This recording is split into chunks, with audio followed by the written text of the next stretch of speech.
आज जब देश प्रजातांत्रिक, आर्थिक और सामाजिक संक्रमण काल के दौर से गुजर रहा है, तब भारत की आजादी के संकल्पों के कोख से जन्मी भारतीय राष्ट्रीय कांग्रेस एक बार फिर पार्टी और देश दोनों को प्रगति और उन्नति के पथ पर लाने के लिए एक नए नव संकल्प का दृढ़ संकल्प ले रही है। देश की अपेक्षाओं के अनुरूप जो भारतीय राष्ट्रीय कांग्रेस से देशवासियों को हैं, भारतीय राष्ट्रीय कांग्रेस उदयपुर में 13, 14 और 15 मई 2022 को आत्मचिंतन, आत्म मंथन और आत्म अवलोकन तीनों चीजें करेगी। साथियों, नव संकल्प का चिंतन क्यों? ये प्रश्न आप लोग भी, कई देशवासी बार बार पूछते हैं। पहला कारण, देश में बढ़ती आर्थिक असमानता के चलते 142 देश के सबसे बड़े अमीरों की संपत्ति तो एक साल में 30 लाख करोड़ बढ़ गई, पर देश के 84% घरों की आय कम हो गई। 15 लाख रुपया तो मिला नहीं, खाते में आया नहीं, घर की बचत और लुट गई पिछले 8 साल में। गर्त में गिरती अर्थव्यवस्था के चलते एक अमेरिकी डॉलर के मुकाबले हमारे रुपये की कीमत अभी अभी गिरकर और ज्यादा गिरकर 70.55 हो गई है। यानी 70 रुपया 55 पैसे में आप अब $1 खरीद पाएंगे। यह 75 साल में सबसे बड़ी गिरावट है। दूसरी ओर देश का कर्ज, जो आजादी के बाद 68 साल में 2014 तक 55 लाख करोड़ था, वो पिछले 8 साल में 55 लाख करोड़ से बढ़कर 2022 में 135 लाख करोड़ हो गया। मोदी सरकार हर रोज देशवासियों के सर पर 4000 करोड़ रुपया कर्ज लेती है। हर हिंदुस्तानी के सर पर केंद्र सरकार द्वारा लिया गया कर्ज की राशि अब 1 लाख रुपया प्रति व्यक्ति हो गई है। तीसरा पहलू, महंगाई ने लोगों का जीवन नर्क बना दिया है। साल 2014 में 410 रुपए में मिलने वाला गैस सिलेंडर अब 1000 रुपया का हो गया। साल 2014 में 71 रुपये का पेट्रोल अब 105 रुपया 41 पैसे प्रति लीटर हो गया। साल 2014 में 56 रुपया लीटर वाला डीजल अब दिल्ली में 95 रुपया 87 पैसे प्रति लीटर हो गया। और आज मुझे बताया कि वो लगभग 97 को टच कर रहा है। अकेले पेट्रोल और डीजल पर टैक्स लगाकर मोदी सरकार ने तो 27 लाख रुपया 8 साल में कमा लिए, पर देशवासियों को क्या मिला? यही हाल हर रोज अखबार उठाइए, हर रोज अखबार की सुर्खियां हैं। आटा, दाल, खाने का तेल, टूथब्रश, साबुन, टीवी, फ्रिज, रोजमर्रा की जरूरत की हर वस्तु की है। चौथा पहलू, देश में बेरोजगारी की दर 8% से अधिक है। भारत सरकार सरकारी उपक्रमों, पीएसयूज और प्रांतीय सरकारों के अगर खाली सरकारी पद भी देखें तो उनकी संख्या 30 लाख से अधिक है। यानी 30 लाख नौकरियां खाली पड़ी हैं और युवा हाहाकार कर रहे हैं। अकेले देश की सेनाओं में 2,55,000 पद खाली पड़े हैं।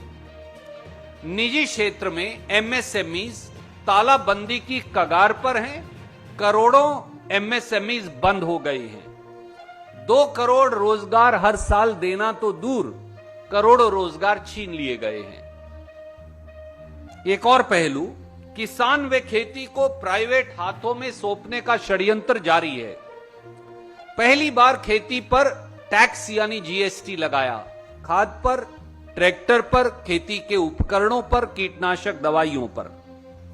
खाद की सब्सिडी काटी जा रही है। डीएपी और यूरिया खाद की कीमतें आसमान को छू गई हैं। एमएसपी गारंटी कानून पर सरकार कोई चर्चा नहीं करती। मनरेगा का बजट काट दिया गया है। किसानों की आय 2022 तक दुगना होना तो दूर की बात है, लागत की कीमत तक नहीं मिल रही। एक और पहलू, दलित और आदिवासियों का सब प्लान खत्म कर दिया गया है, यानी बजट में दलित और आदिवासियों की हिस्सेदारी अब खत्म। उनके आरक्षण और दलित पक्षधर कानूनों पर लगातार हमला बोला जा रहा है। पीएसयूज बेचकर दलितों, पिछड़ों, आदिवासियों के आरक्षण को खत्म किया जा रहा है। दलितों पर अत्याचार, आदिवासियों पर अत्याचार देश में चरम सीमा पर है। यहां तक कि दलित कल्याण को जो टारगेटेड केंद्र स्कीम्स हैं, वो कुल बजट का मात्र 4.4% रह गई हैं। और अब तो केंद्र सरकार पिछड़े वर्गों को केवल जो उनकी संख्या का सेंसस कांग्रेस ने दिया था, वो तक जारी करने से इनकार कर रही है। और एक और पहलू, देश की भूभागीय अखंडता पर लगातार हमला बोला जा रहा है। चीन ने जबरन भारत माता की सरजमी पर लद्दाख में 1 साल से ज्यादा से कब्जा कर रखा है। अरुणाचल की सीमाओं पर अतिक्रमण कर चीन आए दिन नए ठिकाने बना रहा है, नए गांव बना रहा है। डोकलाम में चीन द्वारा मिसाइल बैटरीज, तोपखाने, अंडरग्राउंड बंकर्स, चिकन्स नेक तक नई सड़कों का निर्माण अपने आप में देश की सॉवरेनिटी के लिए खतरा है। पर मोदी सरकार चीन को हमारी सरजमी से खदेड़ने की बजाय पूरी तरह से मौन है और असक्षम साबित हुई है। केवल टेलीविजन पर चाइनीज ऐप बैन करके वाहवाही लूटी जाती है और मोदी सरकार चीन से $97 बिलियन का सालाना चीनी वस्तुओं का आयात कर रही है। देश और समाज की इन समस्याओं पर पर्दा डालने के लिए मोदी सरकार ने चौतरफा धर्मांधता और रूढ़िवादिता का अंधकार फैला रखा है, जिसके टारगेट हैं अल्पसंख्यक वर्ग, खास तौर से मुसलमान, ईसाई और सिख वर्ग। रोज नया हिंदू मुसलमान विवाद पैदा कर देश की आंख पर पट्टी बांधी जा रही है। समाज में हिंदू मुसलमान विभाजन के बीज बोकर व तुष्टीकरण की इस राजनीति को आधार बना भाजपा लगातार चुनावी जीत तलाश रही है। चुनाव में अब तरक्की, विकास, सड़क, स्कूल, शिक्षा, अस्पताल, उद्योग, रोजगार, व्यापार, खेती, बढ़ोतरी ये मुद्दे नहीं रह गए हैं। भाजपा प्रायोजित मुद्दे हैं शमशान और कब्रिस्तान, बुलडोजर, लाउड स्पीकर, गर्मी निकालना, मंदिर बनाम मस्जिद बनाम गिरजाघर बनाम गुरुद्वारा, सड़कों के नाम बदलना, खाने और पहनने के नाम पर समाज में विभाजन पैदा करना। दुर्भाग्य ये भी है, और मुझे ये कहने में हिचकिचाहट नहीं, कि नफरत की इस खेती को परोसने में भारतीय जनता पार्टी ने मीडिया के एक वर्ग को भी शामिल कर लिया है। देश और देशवासियों के सामने यही सबसे बड़ी चुनौती है। क्या देश ऐसे चल सकता है? क्या देश ऐसे तरक्की कर सकता है? क्या देश ऐसे आगे बढ़ सकता है?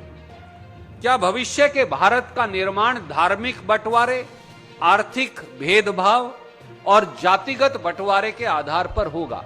और जब देश इतनी गहरी वेदनाओं से गुजर रहा है, तो स्वाभाविक है कि कांग्रेस पार्टी देश की चिंताओं के प्रति और अपने दायित्वों का निर्वहन करे और उनका समाधान करने के लिए प्रतिबद्ध हो। हमारे चैनल को लाइक, शेयर और सब्सक्राइब जरूर करें और नई अपडेट्स के लिए बेल आइकन दबाना ना भूलें।